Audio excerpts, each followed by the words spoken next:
Nunca pensé que sería el tipo de padre que quebrantaría la ley.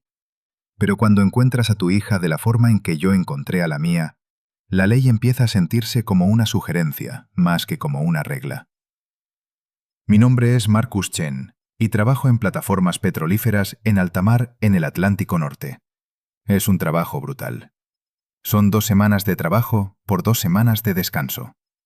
Pero el dinero es bueno, y eso significaba que aún podía ver a mi hija Sophie con regularidad después del divorcio. Ella tiene 9 años, ama el ballet y tiene un pequeño hámster llamado Luna que lleva consigo como si fuera su mejor amiga.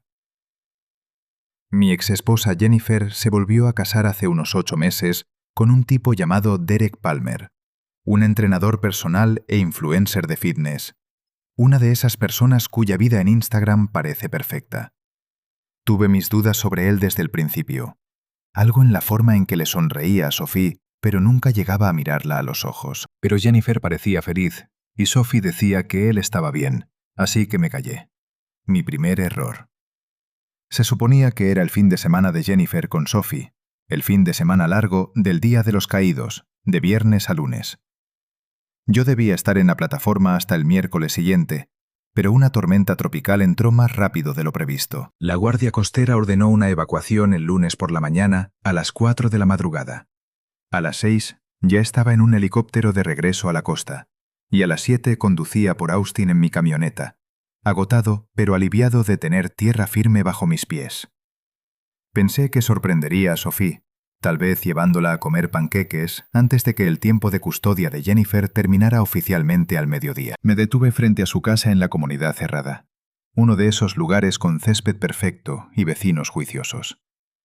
El SUV de Jennifer estaba en la entrada, al igual que la camioneta de Derek, pero cuando llamé a la puerta, nadie respondió.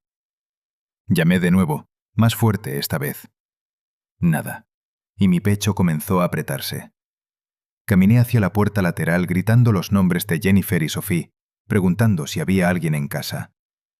La mañana ya se estaba volviendo calurosa, típica de mayo en Texas. El silencio se sentía extraño, pesado. Y fue entonces cuando lo escuché. Un sonido tan débil que casi lo pierdo. Un gemido, un llanto que venía del cobertizo de almacenamiento en el patio trasero. Corrí hacia allá. El cobertizo era una de esas estructuras metálicas de 8 por 10 pies donde guardaban el equipo de jardinería y los suministros de la piscina. La puerta tenía un candado, y el llanto se hizo más fuerte cuando me acerqué. Era Sophie. Pegué mi oreja al metal caliente, preguntándole si era ella, y su voz sonó tan pequeña, tan rota, preguntando si realmente era su papá. Algo dentro de mí se rompió. No lo pensé. Agarré una pala que estaba apoyada contra la cerca y golpeé el candado hasta que se rompió. La puerta se abrió de golpe, y el olor me golpeó primero. Orina, sudor, miedo. Sophie estaba acurrucada en una esquina sobre el suelo de concreto. No había manta ni colchón, solo un balde en la esquina opuesta que había estado usando como inodoro.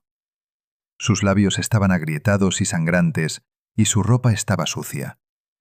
Estaba temblando a pesar de que debía de ver 35 grados allí dentro. La levanté en mis brazos, y ella se aferró a mí como si yo fuera lo único real que quedaba en el mundo. ¿Cuánto tiempo? Alcancé a preguntar, aunque no quería saber la respuesta. ¿Cuánto tiempo has estado aquí? Y ella susurró contra mi pecho que desde el viernes por la noche. Después de la cena, Derek dijo que estaba siendo irrespetuosa porque no terminé mis verduras. Dijo que los mentirosos y los mocosos viven como animales hasta que aprenden. Era lunes por la mañana. 72 horas. ¡Agua!, me raznó ella, pidiendo si podía tener agua. La llevé a la casa abriendo la puerta trasera de una patada. Jennifer estaba desmayada en el sofá con una botella de vino vacía en la mesa de café. Derek bajaba las escaleras en pantalones cortos de gimnasia, luciendo molesto, preguntándome qué demonios hacía yo allí como si yo fuera el problema. Senté a Sophie suavemente en una silla de la cocina y le di un vaso de agua. Bebió tan rápido que se atragantó. Le dije a Derek con voz mortalmente tranquila que llamara al 911, pero él preguntó para qué. Dijo que ella estaba bien, que solo necesitaba disciplina y que los niños de hoy son demasiado blandos. En ese momento noté que Jennifer se movía. Se sentó, me vio a Sophie, y el color desapareció de su rostro. Pero no era sorpresa, era culpa. Tú lo sabías, dije, y ella no pudo mirarme. Saqué mi teléfono y llamé al 911 yo mismo. Sophie seguía bebiendo agua vaso tras vaso, y noté las marcas en sus muñecas donde había estado intentando salir. El operador me hizo preguntas y yo respondí mecánicamente mientras miraba a Derek, memorizando su rostro y la forma en que estaba allí parado, como si todo esto fuera perfectamente razonable. La policía llegó en 8 minutos y los paramédicos justo detrás de ellos. Llevaron a Sophie al centro médico infantil Dell, mientras 2 oficiales se quedaron para interrogar a Derek y Jennifer. Viajé en ambulancia sosteniendo la mano de Sophie, mientras los paramédicos le ponían una vía intravenosa por la deshidratación. «Papá», dijo Sophie suavemente, «Luna no se despierta». Mi sangre se congeló. «¿A qué te refieres, nena?», pregunté. Y ella dijo que Derek puso al hámster en el garaje el viernes porque era muy ruidoso, pero que hacía mucho calor y pensaba que algo andaba mal. En el hospital ingresaron a Sophie para observación por deshidratación severa, desnutrición leve y trauma psicológico. El pediatra echó un vistazo y vi el horror en sus ojos. Había visto casos de abuso antes, pero este lo afectó. Mientras Sophie dormía, conduje de regreso a la casa. La policía seguía allí, fotografiando el cobertizo. Fui al garaje y vi la jaula de Luna en una esquina, bajo la luz directa del sol desde la ventana. El hámster estaba muerto. Lo había estado por al menos 2 días, según su estado, y la botella de agua estaba vacía. Tomé fotos, no sé por qué. Tal vez sabía que las necesitaría más tarde. Derek fue arrestado esa tarde. Jennifer no lo fue, lo cual me pareció una locura. Pero aparentemente saber sobre el abuso y permitirlo no es lo mismo que cometerlo ante la ley. El detective me aseguró que esto era serio y que Derek sería acusado de poner en peligro a una menor. Sophie estuvo en el hospital 2 días y apenas hablaba. Cuando lo hacía, era para preguntar si Derek volvería. Le dije que no y que estaba a salvo, pero vi en sus ojos que no me creía. La audiencia preliminar fue 3 días después. El abogado de Derek argumentó que fue una medida disciplinaria que fue demasiado lejos, pero sin intención de dañar. Era su primera ofensa, no tenía antecedentes criminales y era un miembro respetable de la comunidad con cientos de seguidores en redes sociales que daban fe de su carácter. El juez fijó la fianza en $50,000 y los padres de Derek la pagaron esa misma tarde. Me senté en esa sala del tribunal y lo vi salir sonriendo a su abogado como si acabaran de ganar un juego. Mi hija había pasado 3 días encerrada en una caja de metal bajo el calor, y él pasó 3 horas en una celda de detención. La orden de protección significaba que no podía acercarse a 500 metros de Sophie, pero aún podía enviarle mensajes a Jennifer y lo hacía constantemente. Lo sé porque los servicios de protección infantil me enviaron capturas de pantalla como parte de su investigación, donde él decía que era un malentendido y que podrían ser una familia de nuevo. Jennifer finalmente comenzó a ver la realidad, o tal vez solo intentaba protegerse. Le dijo a los servicios infantiles que había estado bebiendo mucho y que sabía que él puso a Sophie en el cobertizo, pero pensó que era solo por unas horas antes de desmayarse. La culpa la consumía, o tal vez era el miedo a perder la custodia. Sophie comenzó terapia 2 veces por semana con la doctora Nina Okafor, una psicóloga infantil especializada en trauma. Me sentaba en la sala de espera, escuchando el sonido amortiguado de la voz de mi hija a través de la puerta, y me sentía completamente impotente. El juicio se fijó para dentro de 6 meses. El fiscal dijo que tenían un caso sólido, pero el abogado de Derek ya estaba presentando mociones buscando tecnicismos.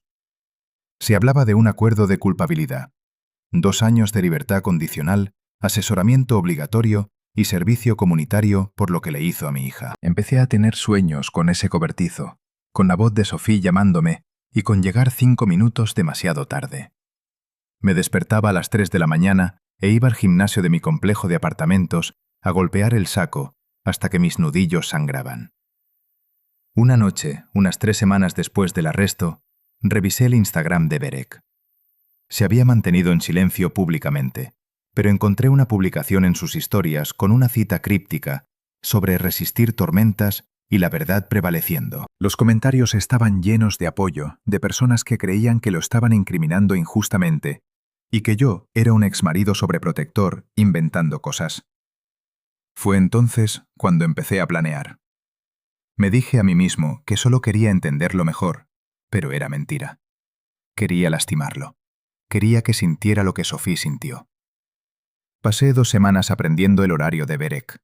Había vuelto a entrenar clientes en un gimnasio exclusivo en el centro de Austin, actuando como si nada hubiera pasado. La orden de protección le prohibía acercarse a la escuela de Sophie o a nuestras casas, pero el resto de la ciudad era terreno libre.